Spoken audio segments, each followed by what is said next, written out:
Muy buenos días, muy buenas tardes y muy buenas noches. Bienvenidos a otro programa de Puro Vicio, Cine y Literatura. Hoy nos encontramos con Francesc Torralba, profesor de ética en la Universidad Ramon Llull, teólogo, escritor muy prolífico de libros de filosofía y del que antes de comenzar a conversar con él quiero hacer dos apuntes. El primero es que frente a la mayoría de filosofía contemporánea, que lo que suele es trabajar en pos de generar un sistema para ser estudiado en las universidades de filosofía, leyendo la obra del autor que hoy entrevistamos, me da la sensación de que es un autor mucho más preocupado por escribir para el día a día, escribir para la gente común, escribir para mejorar la vida de las personas, en la línea de los filósofos clásicos como Séneca, como Cicerón, que lo que hablaban era de valores como la ética, como la serenidad ante la pérdida, etcétera. Y lo segundo es comentar brevemente cómo llegué yo a este autor. Una amiga mía llamada Rosalina me dijo un día que quedamos para tomar un café, ¿conoces a Francesc Torralba? No, y entonces sacó del bolso un libro envuelto y me dijo, pues toma, lo abrí y era el libro Saber decir no, que siento no tener aquí en físico, pero que leí con mucho gusto. Y es más, contaré ya como anécdota final que es el libro que estaba leyendo cuando se decretó la pandemia, con lo cual me fue imposible decir no al confinamiento, pero por lo demás es un libro al que le doy cierto valor. Y ahora sí, antes de pasarle la palabra, pues quiero decir que el último libro de Francesc Torralba se llama Humildad, ha salido escasamente hace un mes y está publicado en la editorial San Pablo. ¿Qué nos puede decir sobre este valor, que es otro libro dedicado a un valor, otro libro dedicado a una actitud? ¿Qué nos puede decir sobre este valor de la humildad que está en todas las filosofías clásicas, pero que quizás hoy hayamos olvidado? Pues gracias en primer lugar. La humildad es la madre de todos los valores, es el fundamento. Es un valor en principio muy mínimo, pero en cambio es la raíz. De hecho, es el reconocimiento de los propios límites, de las propias fronteras. Decimos que alguien es humilde cuando reconoce sus carencias, sus limitaciones, y eso le abre necesariamente a los demás. Su opuesto es la soberbia, es la prepotencia, es el orgullo, es la vanidad. Por eso no es extraño que tanto en el mundo clásico como en el mundo medieval la humildad fuera tan elaborada por tantos autores, San Agustín, San Benito de Nursia, Santo Tomás de Aquino. Sin embargo, en la modernidad es un poco olvidado este valor. Yo me parece que ahora es el momento de recuperarlo. La pandemia ha puesto de manifiesto nuestras carencias, nuestras limitaciones, nuestra fragilidad como condición humana, y por eso me inspiró este escenario que estamos viviendo, el reconocimiento de la humildad como valor a cultivar, no solo a título personal, sino a título familiar, a título social, a título profesional. Una cosa que me llamó mucho la atención de Saber decir no es que, a pesar de que es un autor que da la sensación de que remite a sus clásicos, Cicerón, Séneca, por esa especie de cuestión moral, no desprecia en absoluto a ciertos autores modernos. Y me sorprendió porque en ese libro hablaba bastante de dos a los que tengo cierta simpatía, Albert Camus, sobre todo, al que he leído más, y a uno al que he leído menos, que es David Foster Wallace, del que también habla bastante. Son dos filósofos muy complejos en lo personal, bueno, Foster Wallace más que filósofo, novelista, y ambos tuvieron un final oscuro, uno en un accidente, otro suicidándose, y sin embargo, a pesar de que su vida podríamos decir que no es muy deseable, sí que encuentra en su actitud ante la vida una sinceridad, un romperse públicamente, un cambiar de opinión, un itinerario que da recovecos. Me da la sensación de que le interesa más ese tipo de filósofos que filósofos como Heidegger, como Kant, que eran muy abstractos y realmente muy poco carnales frente a esta otra clase de escritores que son muy carnales. ¿La filosofía debe ayudarnos a vivir mejor o debe ayudarnos a crear un sistema perfecto, cerrado? A ver, yo tengo como una principal fuente de inspiración Søren Kierkegaard. Desarrollé mi tesis doctoral en filosofía sobre él, estuve en Copenhague, aprendí la lengua danesa para poder leerle y traducirle, y para mí es la principal fuente de inspiración que me acompaña y le tengo como un interlocutor secreto, ¿no? Un confidente callado que le tengo allí en la mesita de noche y voy leyéndolo y releyéndolo una y otra vez. Lo digo porque para Kierkegaard la filosofía tiene que tener un giro existencial, tiene que ir a lo concreto, a lo que don Miguel de Unamuno decía, al hombre de carne y huesos. Y esta es la filosofía que aquí me interesa, la que habla de la vida real, del hombre que llora, del hombre que sufre, del hombre que enferma, del hombre que agoniza, del hombre que muere. Por eso siempre he tratado de evitar la caída en una filosofía de carácter sistemático, abstrusa, una filosofía que pretende ser un sistema, pero que luego se olvida del concreto singular. Por eso, mi obsesión y mi idea siempre ha sido reflexionar sobre lo que nos ocurre en la vida. Y nos ocurren situaciones que muchas veces no sabemos digerir bien, ¿no? Una enfermedad, un fracaso, una ruptura conyugal, el nacimiento de un hijo con dificultades, la muerte de tu padre, la muerte de tu madre. Todos estos fenómenos que nos ocurren dan mucho que pensar. Yo creo que el filósofo está ahí para poder ayudarnos a pensar esto que nos ocurre, esto que nos pasa y que no habíamos previsto, y que no habíamos anticipado, y que no habíamos elaborado esta predicción y sin embargo pasa, ¿no? Esta es la filosofía que me interesa. Por eso el giro existencialista para mí es clave y el giro personalista, ambos, porque por un lado está la reflexión sobre la existencia, pero sobre todo sobre la vida personal. Por eso me interesa mucho pues, el personalismo contemporáneo, como Mounier, como Lacroix, como Nedoncel, como Buber, como Rosenzweig, todos estos autores del personalismo contemporáneo y naturalmente también los existencialistas. Y Camus formaría parte de este escenario y David Walter Wallace es otra cosa ya, es otra dimensión, ¿no? Es más bien una figura de un escritor con una muerte realmente trágica, pero con pensamientos muy fecundos que son como un despertador. Y a mí me interesa esto, más allá de las biografías de cada uno, me interesa este pensamiento que funciona como una navaja, funciona como un aguijón que te obliga a pensar y a despertarte.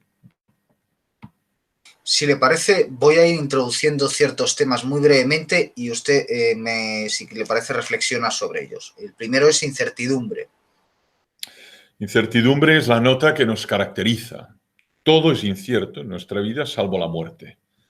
Por lo tanto, es la nota más universal, más irrefutable que caracteriza la existencia humana. Todo es incierto, que significa que no sabemos lo que viene, no sabemos a qué atenernos, no podemos garantizar nada, ni que viviremos un día más, ni que viviremos 50 años, ni que nuestro trabajo será para siempre, ni que tendremos salud hasta los 90 años, ¿no? Es esta incertidumbre que nos caracteriza, esto no es nuevo, ya lo dijo San Agustín, la única certidumbre es la muerte, la dificultad es vivir con serenidad y con sosiego en un universo incierto. Esta es la dificultad. Y yo creo que el filósofo, entre otras finalidades, tiene esta, ¿no? La de expresar la verdad de la incertidumbre, pero a la vez poder dar claves para tener eso que Séneca decía, una tranquilidad del alma, ¿no? Un cierto sosiego espiritual a pesar de esta incertidumbre. ¿Y eso cómo se alcanza? Y eso es complejo y hay distintas líneas y caminos, ¿no?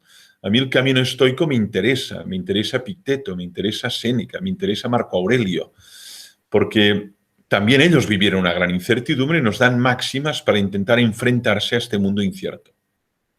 Conócete a ti mismo. Es el principal imperativo, ¿no? El oráculo de Delfos lo reproduce Sócrates y no solo es el conócete a ti mismo, sino el examínate a ti mismo. El conócete a ti mismo es un imperativo que no termina nunca. Siempre hay más estratos, siempre hay más profundidad, siempre hay ángulos que no habías visto, siempre hay en la casa interior humedades que no habías detectado, ¿no? Y luego está el examinarse cómo vives, examina cómo hablas, examina tus silencios, examina tus relaciones, examina cómo estás en el mundo, cómo desarrollas el oficio de ser persona y tu rol particular, el de profesor, el de padre, el del hijo, el de hermano, el de vecino, ¿no? Para mí por eso la filosofía es tan exigente, porque es un autoexamen. Y en este autoexamen no hay ni chuletas, ni hay atajos, ¿no? Uno se desnuda frente al espejo y se mira a sí mismo y dice, este soy yo. Y este autoexamen tan duro, tan difícil, tan auténtico, esto es la filosofía. El sentido de la vida. Esta es la pregunta más yo diría, más intensa emocionalmente y también más angustiosa que el filósofo y que todo ser humano se plantea en algún momento dado, ¿no? De hecho, vuelvo a Camus, ¿no? Él lo dice muy bien en el mito de Sísifo, ¿no? Filosofar es responder a la pregunta ¿por qué no tengo que suicidarme? O dicho de otra manera, ¿cuál es el sentido de mi vida? ¿No?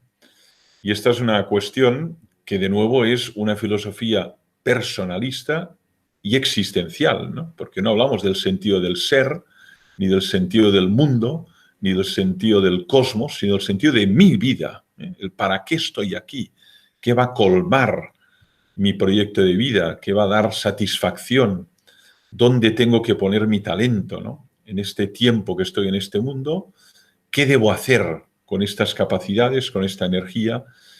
Pues la dirección que debo tomar, ¿no? Y esta es una pregunta que no hay respuesta científica, ni hay respuesta matemática, ni hay una fórmula algebraica, ¿no? Lo que hay son ensayos, propuestas, posibilidades, ¿no? Y para alguno el sentido de la vida es orar, para otro el sentido de la vida es trabajar, para otro el sentido de la vida es procrear, para otro el sentido de la vida es escribir. Hay distintos caminos o relatos, ¿no? Pero cada ser humano tiene que formularse esta pregunta y tratar de indagar un camino de respuesta.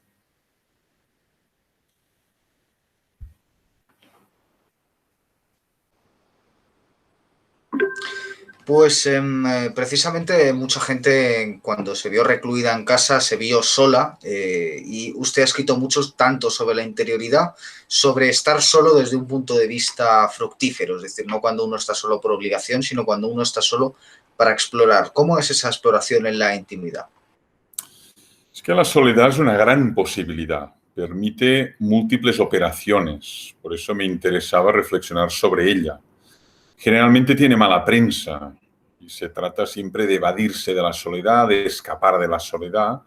Y sin embargo, la soledad es un pequeño laboratorio donde uno puede desarrollar múltiples operaciones. Por ejemplo, puede proyectar, ¿no? Proyectar lo que quiere hacer en su futuro, qué quiere hacer con su vida, qué quiere hacer con sus relaciones, ¿no? Puede naturalmente rememorar. Esta es una capacidad muy genuinamente humana, ¿no? Rememorar lo que hemos hecho, lo que hemos dejado de hacer, lo que hemos dicho. Puede también evaluar la calidad de los vínculos que tiene. Somos seres sociales, animales políticos, establecemos redes y a veces tenemos que tener la audacia de tomar distancia de estos vínculos y evaluar qué calidad tienen, cómo y de qué manera nos influyen, cómo y de qué manera nos construyen o nos deconstruyen, ¿no? Y además la soledad también permite algo muy interesante, que es la contemplación de la naturaleza, del arte, la lectura de un texto, la lectura de un aforismo, de una máxima. Es decir, la soledad es un locus ideal para la creación, para la meditación, para la contemplación. Por eso, para mí, a pesar de ser tan denostada, es una experiencia humana muy profunda que tenemos que subrayar y que tenemos que frecuentar con más o menos periodicidad según el carisma y el talento de cada persona. Otro tema sobre el que ha escrito son los distintos valores que son necesarios para la vida. ¿Cuáles, hizo una lista muy larga, pero cuáles serían los esenciales dentro de esa lista de valores para la vida? A ver, aquí seré muy clásico. Las 4 virtudes cardinales que desarrolla Aristóteles en la Ética Nicómaco, es decir, la prudencia, la templanza, la justicia, la fortaleza, que además de ser valores son virtudes, son buenos hábitos, hábitos que nos hacen más excelentes, más humanos, más capaces. Y luego las 3 virtudes teologales, ¿no? Para mí, para enfrentarse a la vida cuando hay dificultades, es fundamental la esperanza, por ejemplo. Evitar la caída en la desesperación. Siempre está ahí como una tentación y todos podemos sucumbir a ellas, ¿no? Pero tener esperanza es fundamental, especialmente cuando todo se desmorona, cuando todo tiembla, cuando nada es seguro. Luego también, naturalmente, la fe, ¿eh? Confiar, tener fe, ¿no? Creer en quien merece ser objeto de esa fe, ¿no? Y luego, naturalmente, el amor, la donación, la caridad. Para mí estas 7 son el edificio de las virtudes fundamentales, las 4 cardinales más las 3 teologales. Precisamente ahora que hablaba de alguien en quien merece la pena creer, como profesor de ética, ¿cuál es su opinión respecto a Jesús, tanto como figura histórica como figura religiosa? A ver, desde el punto de vista estrictamente humano, hablaríamos de un gran maestro moral, ¿no? La humanidad ha dado grandes maestros morales, pues Confucio, Siddhartha Gautama el Buda, Lao Tse, por lo que respecta a Oriente, ¿no? Y Jesús, Sócrates, por lo que respecta a Occidente, ¿no? Entonces, desde el punto de vista estrictamente humano, yo creo que hay que reconocer en Jesús un maestro moral que con su ejemplo, con su vida, con su obrar, con su hablar, pues era un ejemplo de virtudes, desde la virtud pues del amor y de la justicia, como del perdón o de la donación, o simplemente de la caridad y del desapego, ¿no? Desde el punto de vista teológico, aquí hay la afirmación fundamental, ¿no? Una afirmación que no se puede demostrar, pero que es la que queda expresada en el Nuevo Testamento, ¿no? Jesús es la encarnación de Dios. Por lo tanto, es la concreción histórica de Dios en el mundo. Desde este punto de vista, es la presencia de Dios en el mundo. Por lo tanto, el acceso a Dios pasa por la figura de Jesús, ¿no? Es el que nos permite entrever a través de su obra, de sus actos, de sus silencios, de sus parábolas, la naturaleza de Dios que siempre trasciende la capacidad humana. Por lo tanto, es como la ventana que nos permite vislumbrar a Dios. ¿Cómo es la relación de las personas con Dios? Porque habla de la esperanza y parece que es un concepto que en la filosofía moderna está muy denostado. Sin embargo, usted lo reivindica. ¿Cómo se puede mantener dentro de la filosofía sin abandonar el pensamiento, digamos, complejo, profundo?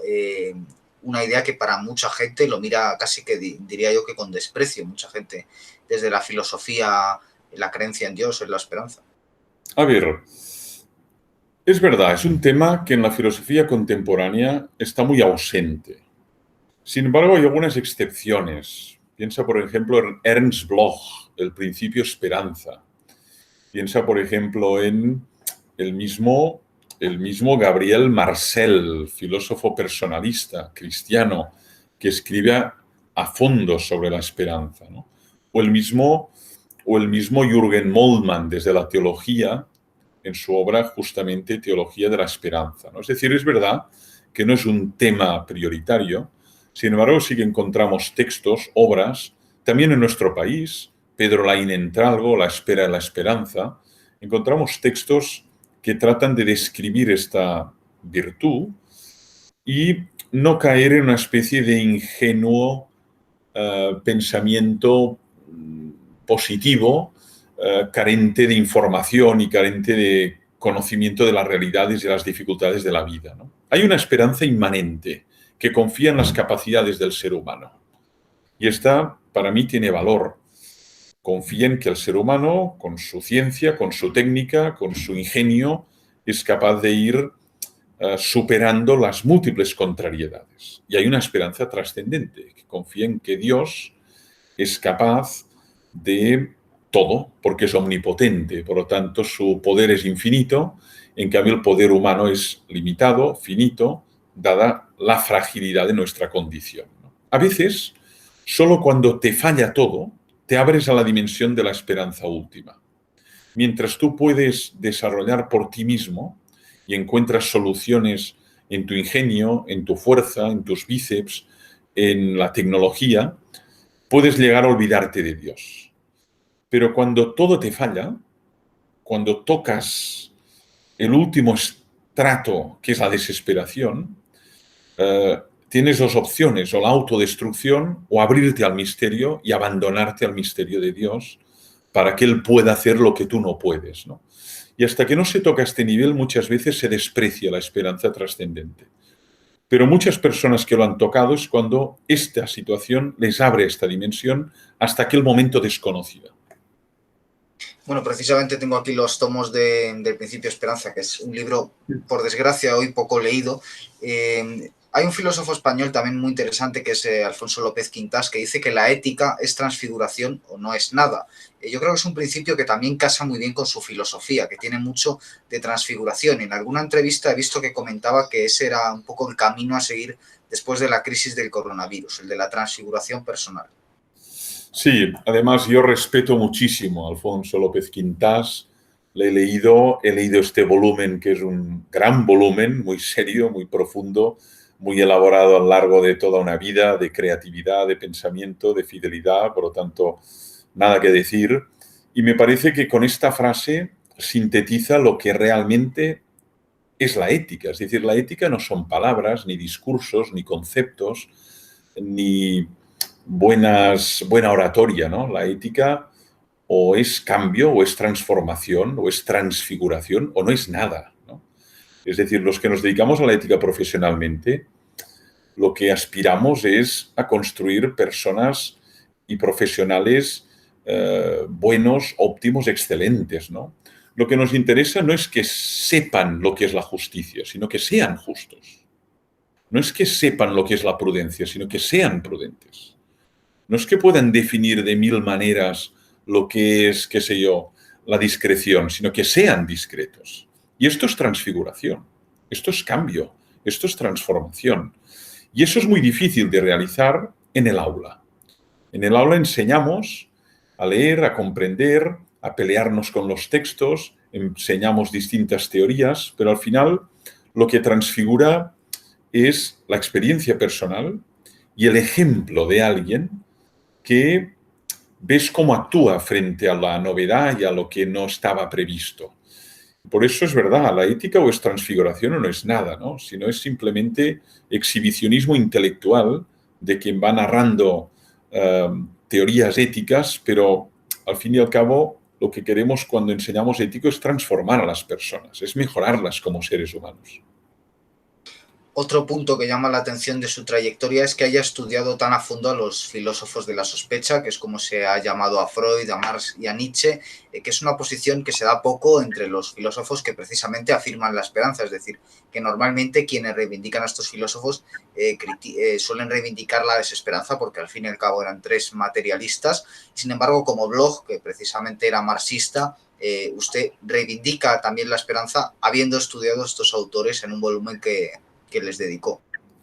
Sí, porque yo parto mucho del método de la suma teológica, ¿no? Es decir, Santo Tomás en las cuestiones de la suma teológica se pregunta algo, ¿no? Utrum Deus sit, de si Dios existe, ¿no? ¿Y qué hace? Primero dice, bueno, parece que para algunos no. Dice, pone videtur quod, vemos que para algunos no existe y dan estas razones. Y entonces él lo que hace es responder, ¿no? Responde dicendum, respondo diciendo, ad primum, ad secundum, ad tertium. Porque yo creo que no se puede descartar a nadie a la hora de pensar, ni menos aquel que está en las antípodas de tu postura. Por eso me parece que el creyente debe leer muy atentamente y con lupa al ateo, y que el de izquierdas debe leer muy atentamente al de derechas, y el oriental al occidental, y el empirista, pues al racionalista, y el que es, qué sé yo, vitalista, pues al que es especialmente racionalista. Es decir, tenemos que leer a los que no son nuestros amigos intelectuales, porque esto nos estimula el pensar, nos estimula la actividad de razonamiento y nos obliga a buscar argumentos de peso. Por eso yo me he peleado muy a fondo con Nietzsche y con Marx y también con otros, con Feuerbach, ¿no?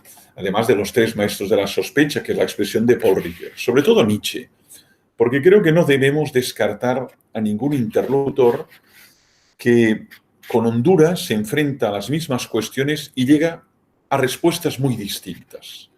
Y por lo tanto, frente a la desesperación, frente al nihilismo, frente al desencanto, frente a la ausencia de Dios, ¿qué podemos responder? Porque si la observación la procede de una persona que es necia, o una persona iletrada, o una persona que simplemente lo dice por despecho, no merece la pena dedicar ni un minuto. Pero si quien lo dice ha entregado su vida a pensar, al sacerdocio del pensar, esto para mí me merece mucho respeto. Y por lo tanto, en lugar de descartar, o en lugar de hacer una enmienda a la totalidad, vamos a leer con atención, cura et estudio, qué dice para ver cómo responder a estas objeciones. Otro término que ha estudiado muy a fondo, al que le dedicó también un volumen, es a la inteligencia espiritual. Normalmente se habla de inteligencia emocional, inteligencia espiritual también es un término que se usa, pero digamos que está mucho menos en el lenguaje común. Para explicar brevemente cuál sería un poco la definición de inteligencia espiritual y por qué es importante. Bueno, lo has dicho muy bien. Yo creo que hay ciertas modalidades de nuestras inteligencias muy desarrolladas y muy estudiadas. La inteligencia lógico-matemática, la inteligencia social, la inteligencia emocional. Y está bien, porque nosotros tenemos una red de inteligencias interconectadas que nos permiten pues, desarrollar distintas operaciones, ¿no? Tú con la inteligencia lógico-matemática pues, puedes hacer trenes de alta velocidad y puedes mandar un robot a Marte. No es poco, ¿eh? Y con la inteligencia emocional puedes intentar canalizar tus emociones más tóxicas. La ira, los celos, el miedo, la desesperación, el odio, que tampoco es poco teniendo en cuenta cómo está el mundo, ¿no? Pero en cambio, la inteligencia espiritual queda como eclipsada. Tiene un tratamiento mucho más humilde y mucho menos difundido. Y a mí es la que me interesa más de todas. Y esto me interesó a partir del 2002, y luego apareció este libro que tú citabas en el 2010, luego otro en el 12, luego otro en el 16. Le dediqué 3 volúmenes a la inteligencia espiritual.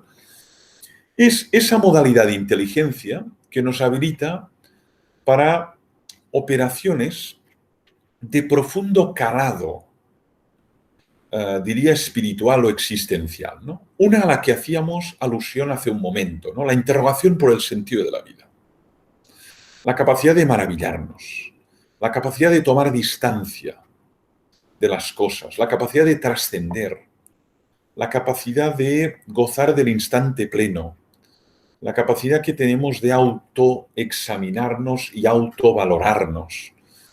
Estas capacidades son humanas y no nos las dan ni la inteligencia lógico-matemática ni la inteligencia kinestésico-espacial, ¿no? Sino que, digamos que quien nos capacita o la inteligencia que nos capacita para todo eso es la inteligencia espiritual. Y yo creo que debe ser educada, estimulada, cuidada, velada en los ámbitos educativos formales y además de carácter universal. Todo niño tiene una inteligencia espiritual, como tiene una inteligencia emocional, como tiene una inteligencia lógico-matemática, que debe ser cultivada, desarrollada, para que llegue a su plenitud. Y mi lucha y mi trabajo en estos últimos, al menos, pues casi 11 años, desde que publiqué en 2010 Inteligencia Espiritual, ha sido reivindicar la educación y el cultivo de esta inteligencia en los ámbitos educativos formales, escuelas, institutos, universidades de España y de múltiples países. Antes mencionaba Saber decir no, que es el libro que yo he leído de usted y que primero, bueno, he de decir que escribe muy bien, o sea, en ese sentido se nota que no es solo lector de filosofía, sino también de literatura por la agilidad a la hora de expresar ideas complejas y evidentemente dedicarle un libro a un volumen ya muestra que es un tema complejo. Pero sí que quería preguntarle por esa necesidad de saber decir no. Y sobre esto voy a contar 2 anécdotas relacionadas con el cine. Una es una película un tanto estúpida que recuerdo de hace años que se llamaba Decir sí, una de con Jim Carrey, que era alguien que de pronto no podía parar de decir que sí, era un personaje muy negativo, y digamos que era un poco pues la típica reflexión de autoayuda de que hay que decir que sí a todo, porque solo hay una vida, etcétera. Y la otra, ya bastante mejor a nivel cinematográfico, es la serie El nuevo Papa, de Paolo Sorrentino, que tiene un momento fascinante. Hay varios atentados terroristas a lo largo de la serie, y en un momento dado el Papa va donde a uno de los escenarios le ponen un micrófono y va a pronunciar un discurso sobre lo que ha ocurrido.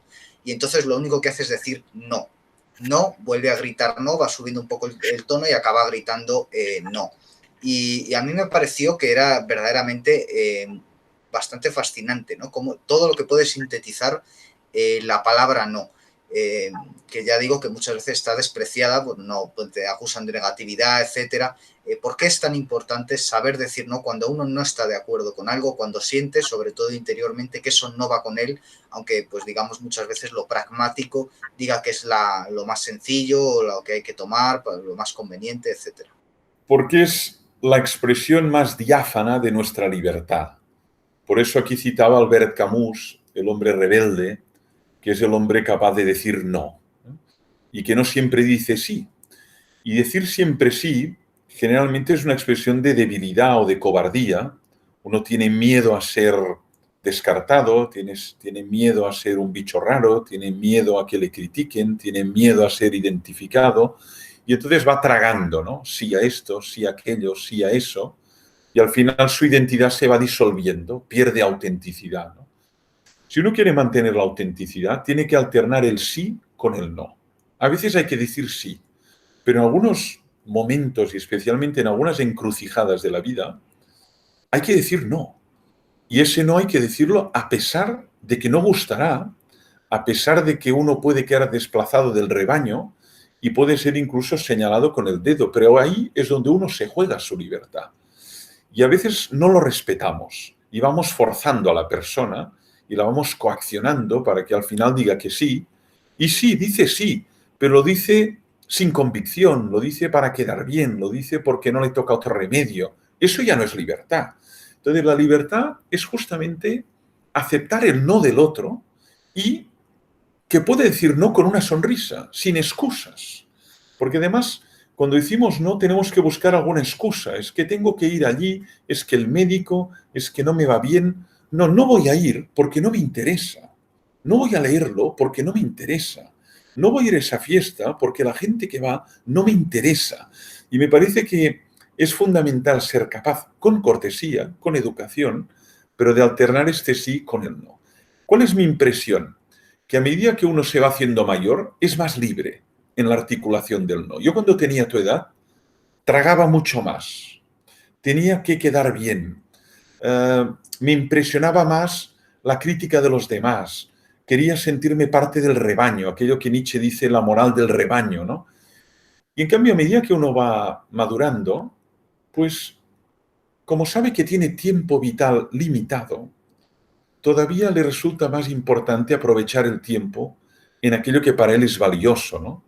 Y si me dicen, oye, mira, vamos a hacer esto, mira, no me interesa, perdona, tengo una cosa más interesante, o prefiero estar solo, o prefiero leer esto, prefiero ver esta exposición que ir a esta fiesta, ¿no?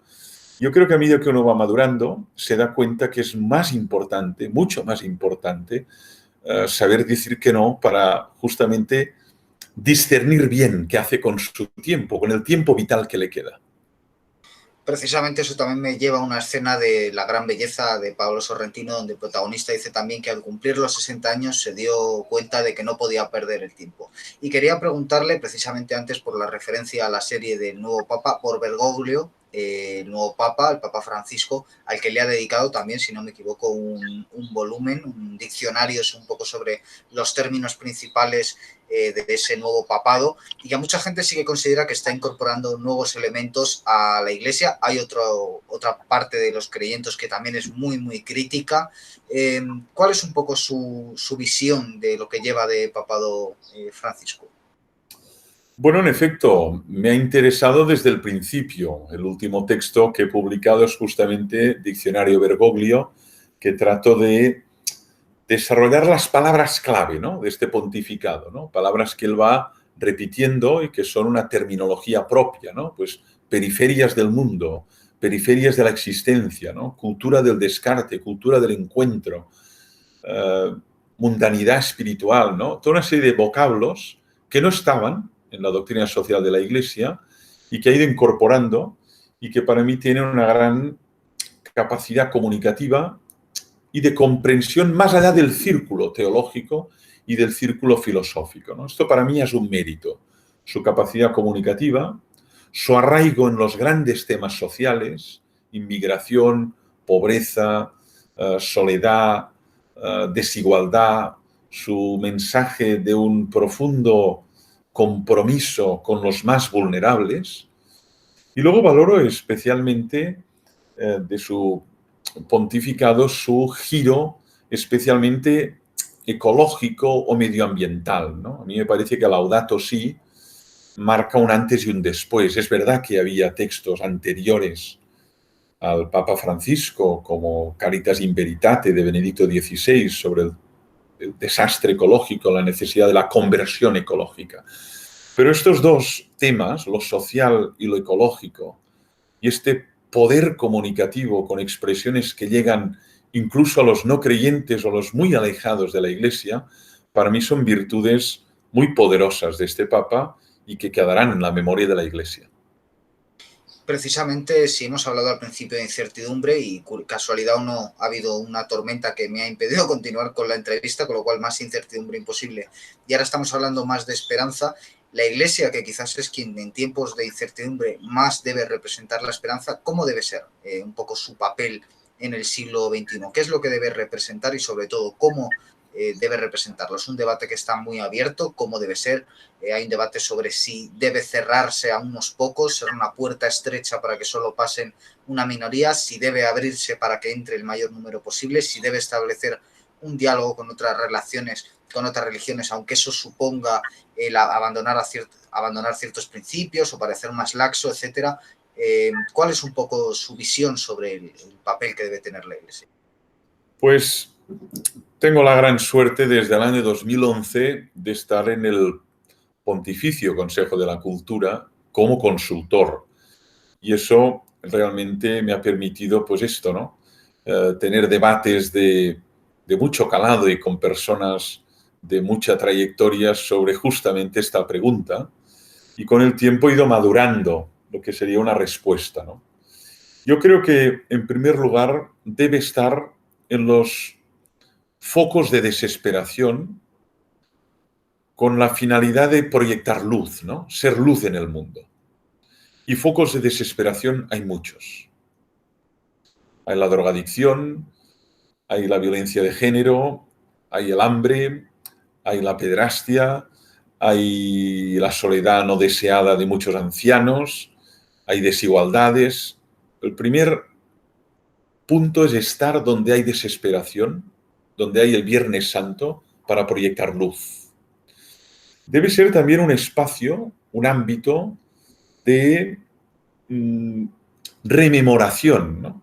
Rememoración de Jesús, de sus obras, de sus palabras, de su mensaje, y eso es la liturgia, ¿no? Rememoración, celebración, anamnesis, para que vaya calando ese mensaje y vaya irradiando. Y eso representa también una aclimatación a colectivos muy distintos. Una cosa es hablar a jóvenes, otro a campesinos y otro a animales y otra, pues, qué sé yo, ¿no?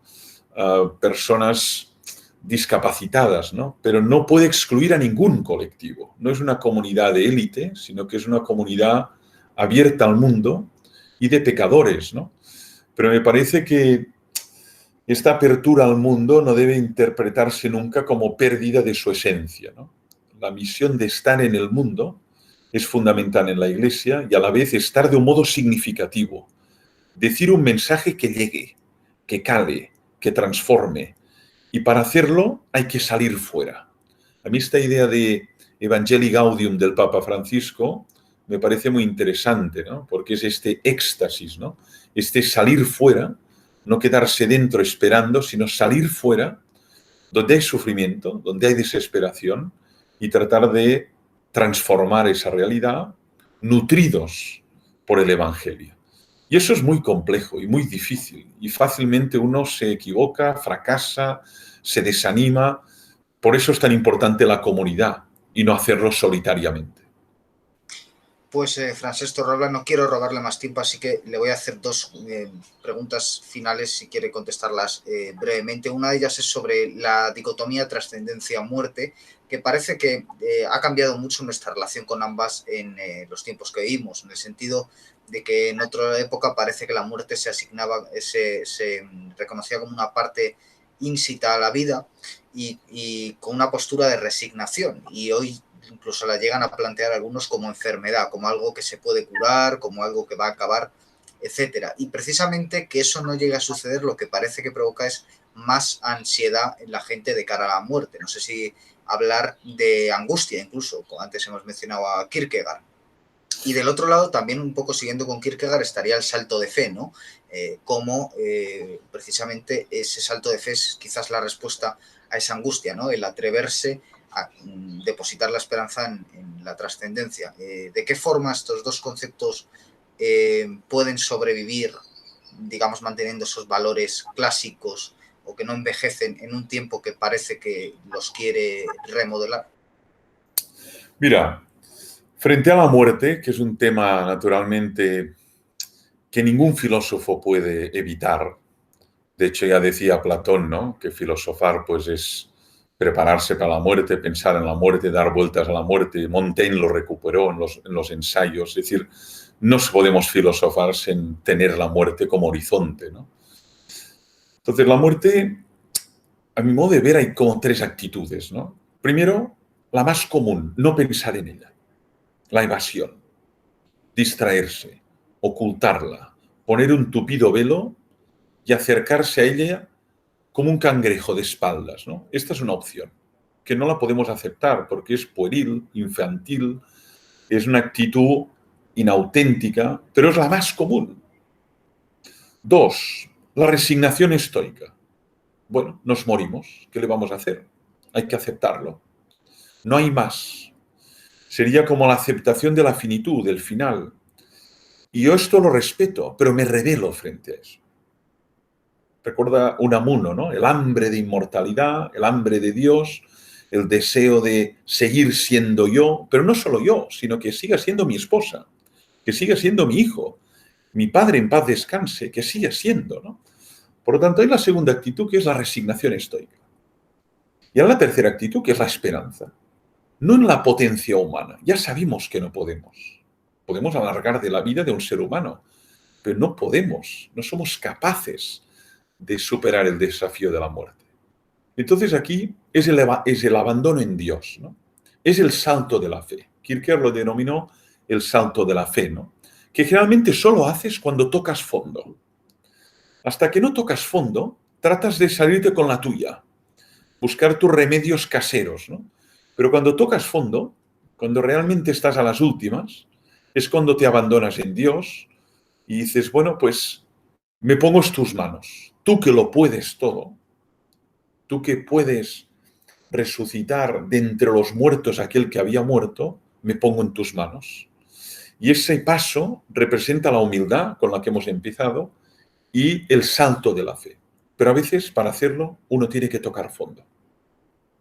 Y ahora sí que sí, la última pregunta que le quiero plantear, volviendo a su último libro, a Humildad. Yo he de reconocer que mi estilo pictórico favorito es la naturaleza muerta, el still life, como se le conoce en inglés, y que también era llamado vanitas, un poco el tópico que suele representar, porque suele haber algún fruto, alguna flor que se está pudriendo. Y en esos tiempos, pues donde se pintaba, por ejemplo, la pintura flamenca, siglo XVI, digamos que esa vanitas lo que representaba era que las cosas se pudrían, que las cosas morían y por lo tanto pues uno se veía reflejado y de alguna forma anticipaba su propia muerte, ¿no? Y lo veía con más serenidad. Hoy en día cuando algo se estropea, se pone malo, lo tiramos y enseguida compramos otro o nos lo traen a casa incluso y de alguna forma no tenemos esa misma conciencia, sino que lo que hacemos es un poco esa posición del cangrejo que comentaba. En relación con ser humilde, ¿no? Porque de alguna forma es una posición casi como de un rey o como de un dios, ¿no? De decir, bueno, yo no veo la muerte, no es como esos emperadores que tenían a alguien al oído susurrándole memento mori, ya no hay ese memento mori. ¿En qué sentido se relaciona la humildad con la visión de la vida y de la muerte? Se relaciona directamente porque cuando uno experimenta más intensamente sus límites como ser humano, es cuando muere un ser amado, ¿no? Yo cuando he experimentado más a fondo mi limitación, mi carencia, mi precariedad, es cuando no he podido frenar el proceso mórbido, ¿no?, de un ser querido, ¿no? Tu padre, un amigo, ¿no?, de 46 años con un cáncer, dices, pero bueno, ¿qué se puede hacer? Pues no podemos hacer nada, ¿no? Y entonces sientes tu debilidad, tu fragilidad, tu pequeñez. Y eso es una lección de vida terrible, ¿no? Terrible, ¿no? Pero por otro lado, muy maravillosa, ¿no? Porque te das cuenta de lo poco que eres y a lo grande que aspiras, ¿no? Y entonces, claro, ¿qué pasa? Que la muerte es una cura de humildad, como lo es el fracaso, como lo es la enfermedad, pero la muerte en primer lugar, ¿no? Y es la que nos abre al misterio de Dios, ¿no? Y la que nos abre al misterio de la esperanza, pero sin argumentos concluyentes. Es decir, yo no tengo una tabla de argumentos para dar a alguien que no cree en la inmortalidad y para poder persuadirle. Yo no los tengo. Y los que se han escrito no son convincentes ni concluyentes, ¿no? Porque hay una serie de supósitums que son cuanto menos cuestionables, ¿no? Sin embargo, sí que creo que en todo ser humano hay un anhelo de plenitud, hay un anhelo de eternidad y que este mundo no lo da, no lo satisface. La realidad es insuficiente y quiero esperar que este anhelo tiene plenitud en el más allá o en la gloria de Dios. Esto es una esperanza, ¿no? Pero no lo puedo en ningún caso argumentar con silogismos racionales, ¿no?